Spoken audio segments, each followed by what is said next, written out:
Everyone, तो मेरा नाम है हर्षा और बहुत लोगों का मुझे ऐसे मैसेज और कॉल आता है कि दीदी ये बताइए कि अगर 12th के बाद बीएससी नर्सिंग का कोर्स करना है तो हम कैसे अप्लाई कर सकते हैं। तो उसके लिए आज की पूरी डिटेल्ड वीडियो रहेगी जिसमें कि मैं बहुत सारे टॉपिक्स कवर करने वाली हूँ। तो मैं आपको टॉपिक्स एक बार बता देती हूँ क्या क्या मैं आज बताने वाली हूँ वीडियो में, एंड तक आपको जानने को मिलेगा क्या क्या। ठीक है, तो इससे हम पहली बात करेंगे कि जैसे हमें 12th के बाद अगर बीएससी नर्सिंग का कोर्स करना है तो उसका एलिजिबिलिटी क्राइटेरिया क्या है। पहला एलिजिबिलिटी क्राइटेरिया, ठीक। फिर एग्जाम की कौन से होते हैं, फिर एग्जाम का पैटर्न क्या होता है, फिर कौन कौन सी गवर्नमेंट कॉलेजेस हैं हमारे पास, काउंसलिंग क्या होता है, कट ऑफ क्या होता है उसका, कितना कौन कौन से डॉक्यूमेंटेशन के टाइम पे डॉक्यूमेंट्स रिक्वायर्ड होते हैं, फीस का कितनी फीस पड़ती है, अकोमोडेशन क्या होता है, कहाँ पे रह सकते हैं, हॉस्टल वगैरह क्या होता है, स्कॉलरशिप मिलती है नहीं मिलती है, स्टाइपेंड कितना होता है, करियर अपॉर्चुनिटीज़ क्या हैं, उसके बाद कौन कौन सी उसमें जॉब्स रहती हैं, ठीक। इनकम इनकम कितनी होती है, कितनी हम अर्न कर सकते हैं आफ्टर बीएससी नर्सिंग, और कितने साल का ये कोर्स है। तो हम हर एक चीज़ के बारे में डिटेल में डिस्कस करेंगे इस वीडियो में। और फिर भी आपको कोई डाउट्स होता है तो आप कमेंट कर सकते हो, ठीक। और इस वीडियो में मैं आपको मेक श्योर करूँगी आपको फुल्ली ऑथेंटिक इन्फॉर्मेशन मिलेगी कि मैं खुद भी एक बीएससी नर्सिंग की लास्ट ईयर की स्टूडेंट हूँ। मैं एसजीपीजीआई लखनऊ में पढ़ती हूँ, ठीक है, एसजीपीजीआई लखनऊ से हूँ।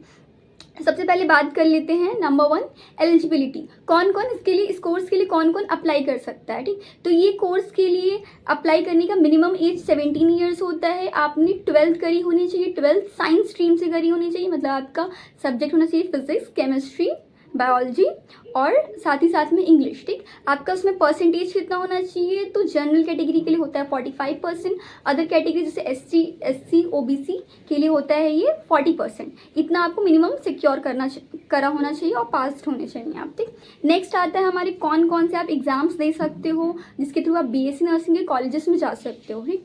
तो अगर ये हर स्टेट वाइज अलग अलग एग्जाम्स होते हैं। अगर स्पेसिफिकली मैं यूपी का एग्जाम बताऊँ तो यूपी में एग्जाम होता है सीनेट, ठीक है। सीनेट मतलब होता है कॉमन नर्सिंग टेस्ट। पहले जो होते थे, पहले अलग अलग इंस्टीट्यूट जैसे पीजीआई है, डॉक्टर राम मनोहर लोहिया है, की जीएमसी है, अलग अलग इंस्टीट्यूट अपना अलग अलग एग्जाम्स कराते थे। लेकिन अब क्या हो गया, 2 से 3 साल से कॉमन मतलब कंबाइंड एग्जाम हो रहा है, ठीक, ताकि बच्चों को और प्रॉब्लम ना हो। अब ये एग्जाम कौन कराता है, कैसे होता है, आप कैसे अप्लाई कर सकते हो, ठीक है। तो ये एग्जाम जो होता है जनरली कंडक्ट होता है मई या जून के मंथ में, ठीक। इसके जो फॉर्म्स होते हैं मई या जून में आने लगते हैं। इसकी फॉर्म जो होगी आपको ABVMU की साइट पे मिल जाएगी। मैं यूपी की बात कर रही हूँ, ठीक है, यूपी में होता है सीनेट और ABVMU की साइट पे आपको इसकी मिल जाएगी। ABVMU मतलब अटल बिहारी मेडिकल यूनिवर्सिटी, इसकी वेबसाइट का नाम है abvmu.ac.in।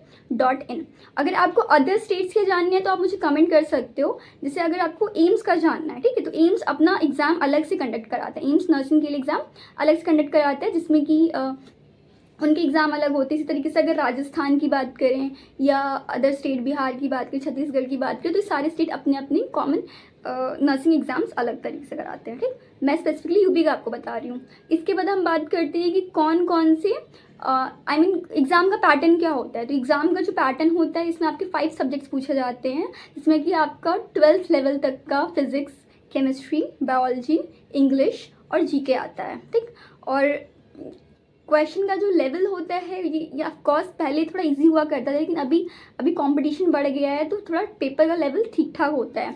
लाइक इस साल की अगर मैं बात करूँ तो 1,30,000 बच्चों ने एग्ज़ाम दिया था पूरे यूपी स्टेट में, ठीक। जिसमें से कि अभी जब रिजल्ट आया 26 को तो उसमें पता चला कि 58,000 बच्चे इससे क्वालिफाई कर रहे हैं for the round of the counselling, ठीक। तो अभी काउंसलिंग में कितना कट ऑफ जाता है उसके बारे में बात करें तो पेपर जो होता है टोटल 200 मार्क्स का होता है, जिसमें कि जो काउंसलिंग के लिए जो चाहिए होता है, जो जनरल का जो कट ऑफ जा रहा है अभी का जो आजकल के सिनारियो में, तो 150 प्लस जाता है। अगर आप ओबीसी SC ST कैटेगरी से हो तो कट ऑफ थोड़ा कम होता है, 130, 120, इवन 110 तक भी जाता है। और टॉप के गवर्नमेंट कॉलेजेस अगर आपको चाहिए तो आपकी ऑब्वियस सी बात है, आपकी जो रैंक होनी चाहिए वो 100 से लेकर 500 के बीच में होनी चाहिए, ठीक। डॉक्यूमेंट्स कौन कौन से रिक्वायर्ड होते हैं, जैसे आपका मान लो इसके बाद आप काउंसलिंग कराओगे, जैसे आपने एग्जाम दे दिया, आपकी अच्छी रैंक आ गई, उसके बाद आप एक काउंसलिंग का फॉर्म निकलता है, आपको काउंसलिंग का फॉर्म भरना होता है, जिसमें कि आपको अपने 10 कॉलेजेस का प्रीफरेंस भरना होता है कि जो आपको कॉलेज सबसे टॉप में चाहिए तो आप टॉप प्रायोरिटी पे रखोगे, फिर इसको ऑर्डर वाइज उसको आपको कॉलेजेस के नाम भरने होते हैं, ठीक। फिर आपने काउंसलिंग कराई, काउंसलिंग में आपका हो गया, फिर आप जाओगे डॉक्यूमेंट वेरिफिकेशन के लिए। एक मेडिकल वेरिफिकेशन होता है, मतलब मेडिकल में पूरा आपका मेडिकल फिटनेस टेस्ट होता है। और डॉक्यूमेंट वेरिफिकेशन में आपकी 10th की मार्कशीट, 12th की मार्कशीट, इसके अलावा आपका इनकम सर्टिफिकेट, इसके अलावा और कास्ट सर्टिफिकेट सर्टिफिकेट और आपका रेजिडेंशियल सर्टिफिकेट, ये सारे डॉक्यूमेंट्स आपको चाहिए होते हैं। ये सारे डॉक्यूमेंट्स मैंडेटरी होते हैं, ओरिजिनल चाहिए होते हैं। और ये डॉक्यूमेंट जो होते हैं इंस्टीट्यूट में सारे के सारे डॉक्यूमेंट्स जो होते हैं आपके, ये सबमिट कर लिए जाते हैं। मतलब इंस्टीट्यूट इन सब कुछ सबमिट कर लेता है ओरिजिनल डॉक्यूमेंट्स। और हर इंस्टीट्यूट का अपना कुछ ना कुछ बॉन्ड होता है। जैसे कि अगर मान लीजिए आपकी इंस्टीट्यूट की जो फीस है 2.5 लाख है पूरे 4 ईयर्स की, ठीक। और अगर आप बीच में इन बिटवीन उनकी सीट वेकेंट करते हैं, छोड़ते हैं सीट, तो वो आपको पूरा पैसा आपको जमा करना पड़ेगा। उसी के बाद आपको वहाँ के मतलब अपने ओरिजिनल डॉक्यूमेंट्स आपको मिलेंगे अगर आपको कहीं और अप्लाई करना है तो, ठीक है। तो ये हर इंस्टीट्यूट का अपना अपना अलग अलग बॉन्ड होता है, ठीक। अब इसके हमने डॉक्यूमेंट्स की बात कर ली, फीस और अकोमोडेशन की बात कर लेते हैं। तो ऑन एन एवरेज जो गवर्नमेंट मेडिकल कॉलेजेस होती हैं उनकी जो बीएससी नर्सिंग की फीस होती है वो रेंज करती है 40,000 से 50,000 पर ईयर, ठीक। अगर सेमेस्टर की बात करें तो सेमेस्टर पर सेमेस्टर 25,000 टू 30,000 रुपीज़ पड़ जाती है।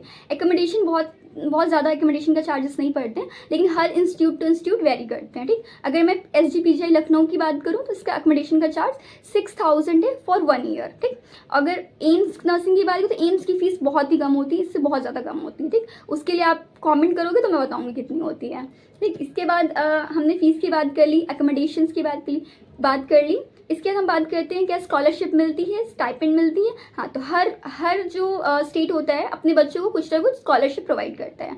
जो यूपी की स्कॉलरशिप होती है यूपी की स्टेट के थ्रू आती है, बिहार की स्कॉलरशिप बिहार की स्टेट के थ्रू आती है। और स्कॉलरशिप के लिए एलिजिबिलिटी क्राइटेरिया अलग होता है, जैसे कि लाइक आपकी फैमिली इनकम है जो वो 1,20,000 के अंदर होनी चाहिए कि अगर आपको स्कॉलरशिप चाहिए तो।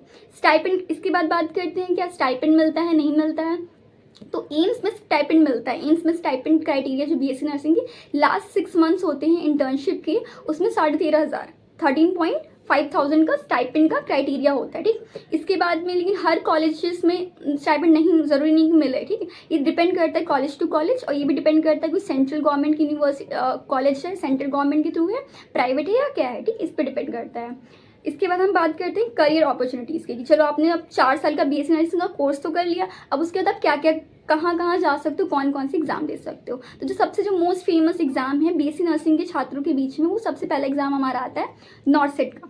नॉर्सेट जो कि एम्स कराता है, एम्स में एज अ स्टाफ नर्स की नर्सिंग ऑफिसर्स की वैकेंसी के लिए। इसके अलावा अदर जितने मेडिकल कॉलेज हैं हमारे ऑल ओवर द इंडिया में, उनकी स्टाफ नर्सेज की वैकेंसी हर साल अलग अलग तरीके से निकलती रहती है, ठीक। तो वहाँ पे आप अप्लाई कर सकते हो, स्टाफ नर्स में कर सकते हो। उसके बाद में आपका जो आता है CHO के लिए पोस्ट के लिए कर सकते हो, कम्युनिटी हेल्थ ऑफिसर्स होते हैं, ठीक।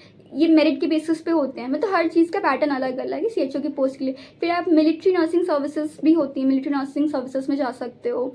उसके अलावा आप MSc नर्सिंग ऑप्ट कर सकते हो, आप ट्यूटर की पोस्ट के लिए जा सकते हो, BSc करके भी आप ट्यूटर की पोस्ट के लिए जा सकते हो। उसका एलिजिबिलिटी ऐसा होता है कि आपने BSc नर्सिंग करा होना चाहिए, प्लस 3 ईयर्स का आपके पास टीचिंग एक्सपीरियंस होना चाहिए, तो आप ट्यूटर की पोस्ट के लिए अप्लाई कर सकते हो, ठीक। तो ये सब कुछ जॉब अपॉर्चुनिटीज़ है। इसके अलावा बहुत सारी होती है, आप फॉरेंसिक साइंस में जा सकते हो, आप फॉरेन में जा सकते हो, फॉरेन के कई सारे एग्जाम्स होते हैं, जैसे ऑस्ट्रेलिया में जाना है आपको, जर्मनी में जाना है, इस तरीके से बहुत सारे एन नंबर ऑफ एग्जाम्स हैं, ठीक। इसके बाद अगर हम इनकम और अर्निंग की बात करें, कितनी अर्निंग होती है, तो 25,000 से 80,000 के बीच में रेंज करती है जो इनिशियल होती है। अगर आप किसी प्राइवेट में आपको जॉब मिलती है तो आपको मिनिमम 25,000 सैलरी मिलेगी वहाँ पे। लेकिन अगर वही आपको गवर्नमेंट में लगती है, अगर कहीं पे जैसे नॉर्सेट के थ्रू दे रहे हो आप, तो किसी गवर्नमेंट मेडिकल इंस्टीट्यूट में अगर आपकी जॉब लग रही है तो वहाँ पे एकदम से आपकी सैलरी होती है 80,000, ठीक। इस पर एक डिटेल वीडियो मैंने ऑलरेडी बनाया है, कितनी सैलरी, कितना पैकेज, कितना मिलता है, मेरे चैनल पर आप जाके देख सकते हो। बाकी और किसी क्वेरी के लिए आप मुझे मैसेज कर सकते हो, इंस्टाग्राम पे भी फॉलो कर सकते हो। एक बार मेरा चैनल विजिट कर लें तो वहाँ पे आपको पता चल जाएगा कि इंस्टाग्राम लिंक वगैरह सब मिल जाएगा वहाँ से। और बाकी और कोई क्वेरी होती है या कोई ऐसी चीज़ जो मेरे से छूट गई है तो आप कमेंट करके बताना, मैं ज़रूर उसका आंसर करने की कोशिश करूँगी। Thank you so much, tata, bye bye, take care and thank you so much, bye bye.